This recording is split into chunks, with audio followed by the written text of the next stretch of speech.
कराची और लाहौर दोनों की भी बात कर लेते हैं। कराची से उनीबा ज़मीर शाह ने हमें ज्वाइन किया है और उम्मे फरवा ने लाहौर से हमारे साथ लाहौर से ज्वाइन किया है। पहले ज़रा कराची की बात कर लेते हैं। उनीबा, किधर हैं आप? और बड़ी धूप है, मतलब कोई छाँव ढूंढ लेती हैं या मिल ही नहीं रही कोई छाँव अब?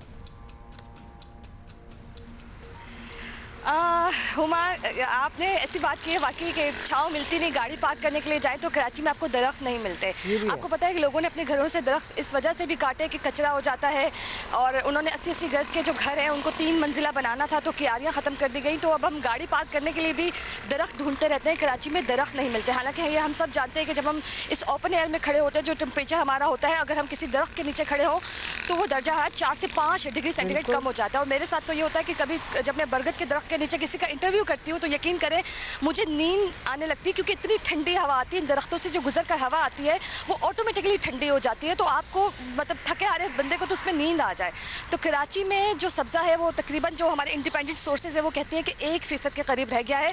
और इसमें वो इलाके शामिल नहीं है जो हम श्रब्स ले लें या फिर हम कहें कि घास दरख्तों का कहा जा रहा है। दरख्तों की जो कैनोपी होती है, यानी उसका जो साया ज़मीन पर पड़ता है, उसको सब्ज़ अहाता कहा जाता है। वो कराची में बहुत कम रह चुका है। और हम देख रहे हैं कि इन दिनों शारे फैसल से और कुछ और इलाकों से भी दरख्त काटे जा रहे हैं। कहा जा रहा है कि कोनो कार्पस है, चाहे कोई भी दरख्त या कोई भी ग्रीन चीज़ जो घास होती है या फिर जंगली पौधे होते हैं, वो ग्रीन है तो वो कोई ना कोई इन्वायरमेंट में फ़ायदा देते हैं। तो हम ये इंतज़ार कर रहे हैं कि ये जो दरख्त काटे गए हैं, ये जल्द से जल्द इसकी जगह नेटिव ट्रीज़ लगाए जाए। और क्योंकि एक 10-15 साल पुराना आप दरख्त काट देते हैं और एक नया पौधा लगाते हैं तो वो इको सर्विसेज प्रोवाइड नहीं कर सकता जो एक 10-15 साल पुराना दरख्त प्रोवाइड करता है। तो हमें इस बात को समझने की ज़रूरत है। और अगर कराची के मौसम की बात की जाए तो यकीन करें कराची का मौसम इस कदर नाकाबिले बर्दाश्त होता जा रहा है।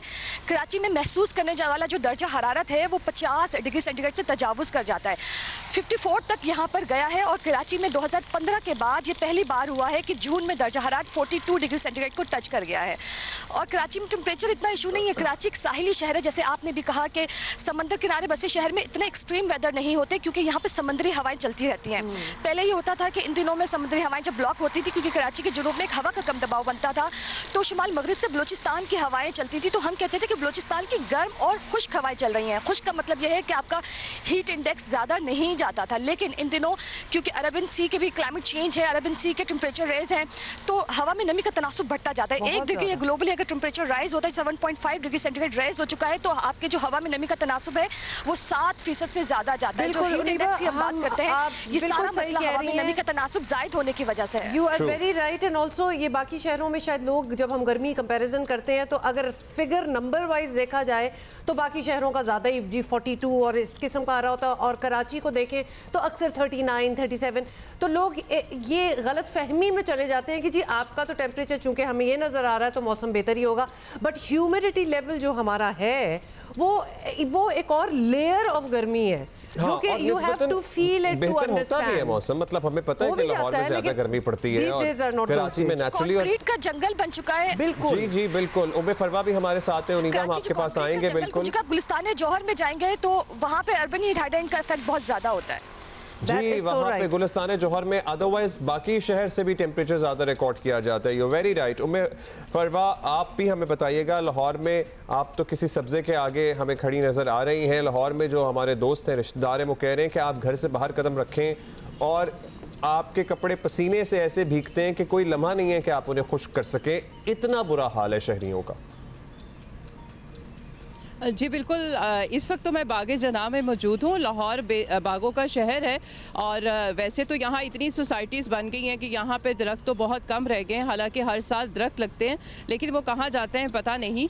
लेकिन इस सोसाइटीज़ जो नई से नई बनती चली जा रही हैं, अभी भी लाहौर शहर के अंदर आपको कुछ बचे कुचे बाग नज़र आ जाएंगे और यही वजह है कि आपको मैं इस वक्त साय में नज़र आ रही हूँ। लेकिन जो इस वक्त गर्मी की सूरत हाल है, मैं इस वक्त सिर्फ लाहौर का दर्जा हरारत अगर आपको बताऊँ तो 37 है, लेकिन जो गर्मी की शिद्दत का एहसास है वो 43 है। यानी अभी अर्ली मॉर्निंग है, कोई बहुत ज़्यादा टाइम नहीं हुआ, लेकिन उसके बावजूद अभी बहुत अभी यहाँ पे इतना बुरा हाल है। और जैसे आपने खुद भी अब्दुल्ला बोल दिया कि लाहौर शहर के अंदर ये सूरत हाल है कि घर से बाहर निकले तो ऐसे लगता है कि किसी ने बाल्टी भर के आपके ऊपर गिरा दी पानी की। तो इस वक्त मेरी हालत भी ऐसी है कि मेरा भी पसीने से बहुत ज़्यादा बुरा हाल है। और अगर हम एनवायरनमेंट एक्सपर्ट से बात करते हैं तो वो इसमें मल्टीपल रीज़न बताते हैं लाहौर शहर के अंदर कि इस साल जो गर्मी पड़ी है और हीट वेव हम मई के महीने से देखते आ रहे हैं और ये जून आ गया और मुसलसल हीट वेव्स चल रही हैं। और ईद के दिनों में गर्मी की शिद्दत का एहसास 51 तक गया। और जब एनवायरनमेंट एक्सपर्ट इस हवाले से बात करते हैं तो वो कहते हैं कि अगर सिर्फ किसी सड़क के ऊपर आप थर्मामीटर लेके खड़े हो जाएं तो 56, 57 लाहौर के अंदर गर्मी की शिद्दत रही है। और 3 रोज़ से हम देख रहे हैं कि 48 तक गर्मी की शिद्दत का एहसास आ रहा है। तो अभी आप सुबह में ही देख लें कि 43 तक पहुंच गया है। तो अगर 12 और 1 बजे तक का टाइम पहुंचेगा तो कितनी फील हो जाएगी, यहीं से अंदाज़ा लगा लें। और हब्स बहुत ज़्यादा है, हवा बिल्कुल नहीं चल रही है। और जो महकमा मौसमियात है उनका यही कहना है कि जो मानसून हवाएं चलती थी और मई से जून तक कुछ ना कुछ बारिश हो जाती थी जिससे मौसम नॉर्मल रहता था। लेकिन ये फर्स्ट टाइम ऐसा हुआ है कि गर्म, एक तो टेम्परेचर बहुत ज़्यादा गया और दूसरा ये कि भारत से जो मानसून हवाएं आने का सिलसिला था वो इस दफ़ा बहुत ज़्यादा मुतासिर हुआ है। और उसकी वही वजह मौसमियाती तब्दीली है। और मौसमियाती तब्दीली के ये असरात हैं कि इस वक्त इस दफ़ा मानसून हवाएं भी लेट हो गई, बारिशें भी नहीं हुई, जिसकी वजह से बहुत शुक्रिया उम्मे फरवा, बहुत शुक्रिया this detail report from Lahore. और साथ ही Uniba, thank you for being with us.